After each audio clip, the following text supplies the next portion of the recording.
Hey everyone, in today's video, I'm going to be going over my Viking themed strength build. It consists of a few different weapons that match the whole Viking look, but also work really well in different situations. It's easy to put together, strong enough to get through New Game Plus, and running around like a Viking pillaging areas has actually been a pretty fun experience. And before I get into the build, I want to thank the sponsors of today's video, damnmods.com. They'll get tons of runes for you, just allowing you to max out your character extremely quickly without having to put in vigorous amounts of hours getting them yourself, because we all know how tedious that can be.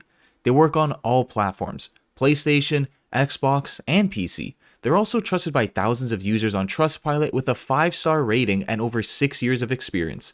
Links will be in the description down below. You can also use the code DIVINE for up to $100 off on your purchases. Again, thanks DamnMods for sponsoring the video. So with that said, let's dive into it. Starting off with the weapons, I went with the Highland Axe because it comes with a passive buff on it that increases the damage of all roar attacks by 10%. It also just looks really cool, so unless something is a lot more functional by ridiculous means, I'm going with looks all the way. But in this case, we got both, so it's all good. Now, since the passive on it increases the damage of all roar attacks, I decided to place the Ash of War Cry on it, increasing my physical damage by 7.5%, adding an extra 5 levels to strength, and altering my heavy attacks that also deal more damage now. So it does do quite a bit actually, but combining this with the passive on the Highland Axe, it makes my heavy attacks do more damage than colossal weapons. I don't really charge up the heavy attack even though it does do more damage, but the amount of time it takes to fully charge it up and then land it takes way too long. You're better off just throwing out quick heavy attacks because I'm hitting for around 1,000 damage per swing. So that's not too bad for just an axe. To top all this off, I'm using the Roar Medallion as one of my talismans that boosts the damage of all roar attacks by an additional 15%. Same thing as a passive on the axe, just increasing our heavy attacks damage in the end, and it stacks on top of each other. It kind of sounds like a lot, but all you have to do is activate the Ash of War and just start using heavy attacks. It's going to feel a little bit weird at first because you're more used to throwing out light attacks than heavy, but once you see the damage difference between the two, you'll adjust very quickly. And lastly, I placed the heavy affinity on it to make its damage scale with strength, and the nice thing about this is the Ash of War Cry already comes with it. So you don't have to go out of your way to get the Iron Whetblade for that option, even though it's not a big issue because that's really easy to come across, but it just saves us some time from running around. That's about everything regarding this weapon, so I'll show you guys where you can find all of those items, starting from the easiest ones and working our way to the hardest. I'm going to be doing this with all of the items in this build, just so I don't have to repeat it every time. The first thing you can grab right when you enter the game is the Roar Medallion. It's rewarded after defeating the Stone Digger troll at the end of the Limgrave tunnels. The boss itself is really easy, he doesn't have a lot of health, and if you just keep hitting him with charged up heavy attacks, he gets guard broken very quickly, and he stays open for a good amount of time too. Now the best place to hit him from is under his feet or behind him. Most of his attacks will miss, but you'll want to keep an eye out for when he stomps, because that's the main attack that will hit you when you are under there.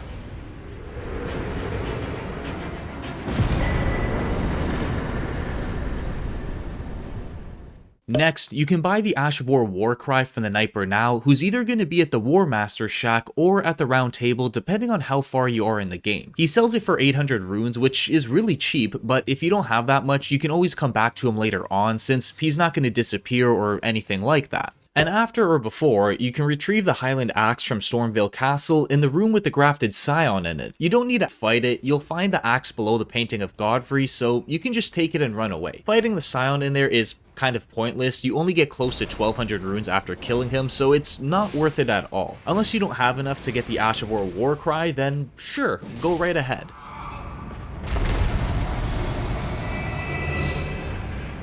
Continuing on, when it comes to my offhand, I'm using a shield in it just because when I activate the Ash of War Cry on the axe, I can one-hand it after and still get all the effects without them disappearing. As I said before, I'm going with looks all the way, and the round shield fits the Viking theme perfectly. It may not have the best physical damage reduction or guard boost, but I did add a couple of things to make it a lot better, to the point where when I use the shield to block a hit, I don't feel like I'm gonna instantly die or get guard broken so quickly. The first thing I used to make it a viable option is the Ash of War Barricade. It decreases the amount of stamina that gets consumed by 50%, and it also gives the shield a tier 4 hardness, making attacks bounce off of it more often. Additionally, I found I could get off about 2 blocks with one use of the Ash of War, since it lasts for 10 seconds, which isn't too bad, making it a pretty cost-effective option, I would say. Then the other thing I use is a Great Shield Talisman that works in a similar way by decreasing the amount of stamina that gets consumed when blocking hits by another 20%. The round shield basically becomes a Great Shield with how much damage it can absorb before being guard broken, and I tend to use this a lot more on some of the bigger enemies in the game that I know for a fact can throw out some good damage. So when I end up safely trading hits with them and counterattacking, I'll still come out on top in the end. Now when it comes to bosses, the only time I would use this is when I know exactly what attack they're about to throw out to see if I'll have enough time to do a counterattack, or if I'm not too confident in dodging a really big hit and have my shield absorb most of the damage instead. Since I used the guard counter feature quite a bit, I also threw on the curved sword talisman to increase the damage of counterattacking by 20%. I wanted to make every attack I throw out a dependable option instead of putting all of my focus into a single attack and only using one move to get through the whole game. Doing that can be really effective, but it's also just really boring at the same time.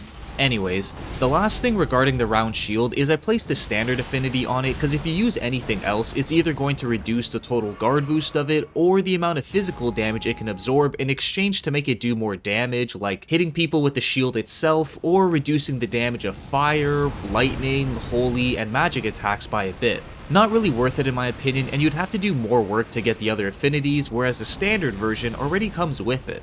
Finishing with that, I'll show you guys the locations for all of the shield related items now. So, firstly, you can buy the round shield from the nomadic merchant on the eastern side of the Weeping Peninsula. He sells it for 1,000 runes, which again is pretty cheap, especially if you go to get all of the previous items mentioned before. You should have enough. On the odd chance that you don't, you could skip this for now and get the Ash of War barricade. It's rewarded from defeating a Knight's Cavalry boss that's right beside the nomadic merchant in the Weeping Peninsula. You'll have to rest at the site of grace there and pass the time until nightfall for him to spawn in. Now the best way to take him down is by using the Spectral Steed and trying to bait out his attacks. Once he swings, he has a pretty long recovery time, so you can charge in and hit him with a charged up heavy attack easily. And if you take out his horse first, it's the exact same thing. Bait out his attacks and run in for a drive-by. You'll get the Ash of War barricade and 3,400 runes, so you can buy the shield right after. You can literally walk over to the merchant with how close he is. Next, you can grab the curved sword talisman from inside Stormville Castle, and it's found in the room with the banished knight that Gostic locks you in when you first enter. To be more exact, it's in a chest in the corner. You can get this right before retrieving the Highland Axe.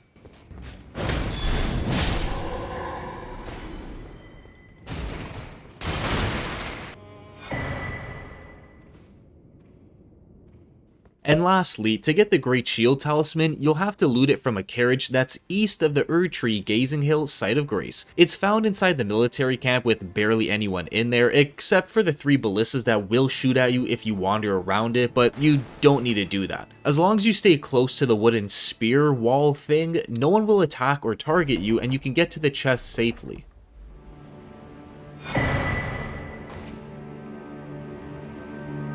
That covers the whole shield and axe combo, but I still like to use another weapon for different situations, just because sometimes it works a bit better than the axe, and it also fits the whole Viking theme perfectly. And that's the Zweihander. It's a colossal sword that can throw enemies aside like they're nothing. It does do more damage than the axe without the Ash of War Warcry being used, and it's got a lot more reach as well. With it being the lightest colossal sword, it wasn't hard at all to throw this into my setup, and in fact, when I'm using this sword, I tend to do heavy attacks more often, not just because I'm used to doing them with the axe so much, but the heavy attacks on the sword make your character thrust it forward, giving it some ridiculous reach. And since it's a colossal sword, you can stun lock enemies in a combo until they die or get guard broken. I swear, any type of colossal weapon or sword turns the game's difficulty into easy mode. Now when it comes to bosses, the basic attack damage is good and all, but I still like to get more out of this weapon, so I placed the Ash of War Lion Claw on it. It's an Ash of War I depend on for any kind of tough fight really, and there's never been a time where it didn't work or pay off in the end. Your character does a flip before smashing his sword into the ground for high amounts of physical damage and stance damage. So after a couple of uses, it can break a boss's stance and lead up to a critical shot for even more damage. With it being such a good and dependable move, I threw on the Shard of Alexander for my last talisman slot that boosts the damage of all Ash of War attacks by 15%. I said this a lot, but it's such a good talisman in general. I've used it in so many builds. The amount of work it takes to get this is completely worth it in the end. Just go and get it. So the sword sword itself can be bought from the isolated merchant that's found in the western part of the Weeping Peninsula. This one's a little bit more pricey, being sold for 3,500 runes, but with how effective the weapon is, it's kind of underpriced. It's also the opposite side where you get the round shield and the Ash of War barricade, so you could probably get all three of them in one trip.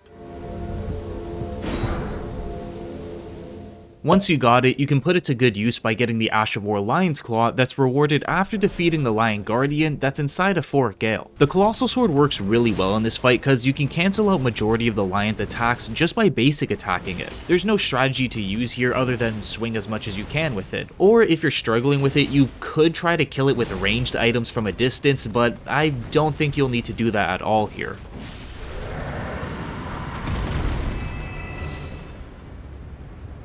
And lastly, to get the Shard of Alexander, you'll have to complete the Iron Fist Alexander questline. It takes quite a bit of time and exploring around to fully finish it, which can suck if you're not a huge fan of quests, but on the bright side, you can easily kill the NPC Iron Fist Alexander right when you see him and get the lesser version of the talisman. This one only gives a 10% damage increase, however, it takes a fraction of the time to get though. Moving on to the final weapon in this build, I mainly use this when I'm fighting really large enemies or just need to pick off some weaker guys from a distance, and that's the Longbow. The bow itself isn't anything special other than being extremely easy to get and fitting in with the whole Viking theme, but when I combined it with the Ash of War Rain of Arrows and arrows that have status effects, I can melt some bosses way faster than if I was using my sword or axe. And the best part about it is it doesn't consume that many arrows either. I'll usually go through around 15 total, depending on how big the boss is and how resistant they are to those status effects. Now when it comes to the arrows, going with Bloodbone and Spirit Flame are the best options for proccing Bleed and Frost as quickly as possible. And like I said, you don't need a lot of these, just crafting 1 or 2 bundles of each should be more than enough to get you through the bigger bosses. And I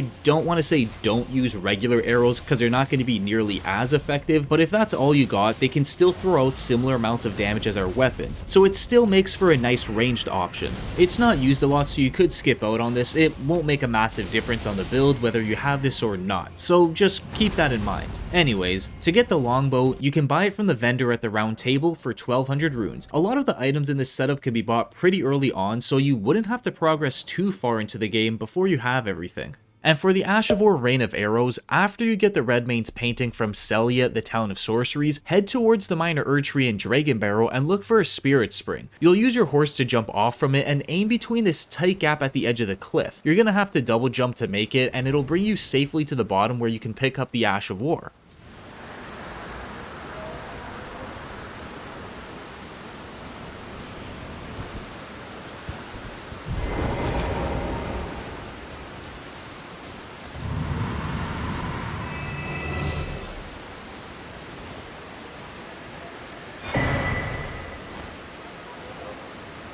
And again, not an absolutely needed weapon, but definitely handy for fighting big enemies. So with all the weapons covered, let's take a look at the armor. I will say none of it offers any kind of passive buffs or anything special really. It's all used for looks and whatever protection it offers. So with the headpiece, I went with the Caden helm. It came off as the most Viking looking armor in the game, and the same can be said with the rest of the armor, all using pieces from the Elden Lord set. The armor set can only be grabbed in the late game, so going with the full Caden set until then is another great option for how good it looks and how easy it is to come across. This one is more of a personal preference because no matter which one you go with, you'll be able to fast roll regardless, and they don't offer any kind of buffs either. So to get the Caden helm and armor set, you're gonna have to farm it off of the Caden cell swords found east of the Gatefront ruins. There's a camp with about 4 to 5 of them in there, so you can just keep running back to it until it drops.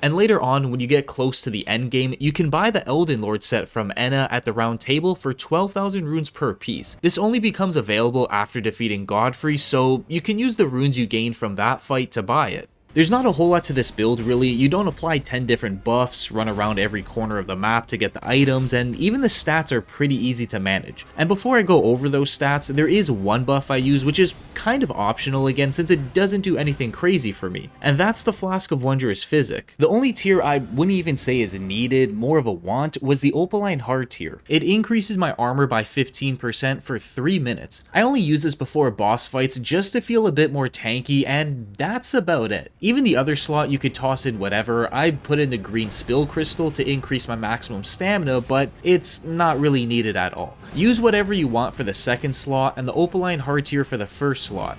When you go to get the Ash of War Rain of Arrows, you can kill the Putrid Avatar boss that's on the other side of the Erd Tree in Dragon Barrel to be rewarded it. The best way to take it down is by rolling behind it every time it does a slam attack, cause you'll avoid the rod it throws out and get an opening to land some hits in. Sometimes it repeats this one move non-stop, so you can stay behind it and slowly chip away at its health. And again, the second tier isn't important at all. Use whatever you like or have in your inventory because it won't increase your performance by much. So with all the items in this build out of the way, let's go over those stats. First off, the bare minimum needed to use everything is 19 strength and 14 dex. You can get that really quickly and have everything at your disposal in the early game, and if you want a medium roll, which I'm sure you will, you'll need 29 endurance, but that's with every weapon equipped at once. You could have 1 or 2 of them equipped at a time if you want to reduce the total amount of points you put into endurance, or just putting the build together so you don't need to rush it right at the start. Then 60 vigor and 80 strength. After getting the bare minimum points needed in strength to wield everything, going back and forth between vigor and strength would be ideal to balance out the amount of health you have and damage you can throw out. And lastly, 20 mines so you can use the Ashes of War a bit more often since they're not the cheapest when it comes to mana consumption, but I'd only worry about this later on once you've gotten a good amount of points in vigor, strength, and endurance. Well, if you guys enjoyed the build, be sure to check out some of my other ones. I have setups for almost everything you could think of. Thanks for watching everyone, and I hope I see you all in the next one.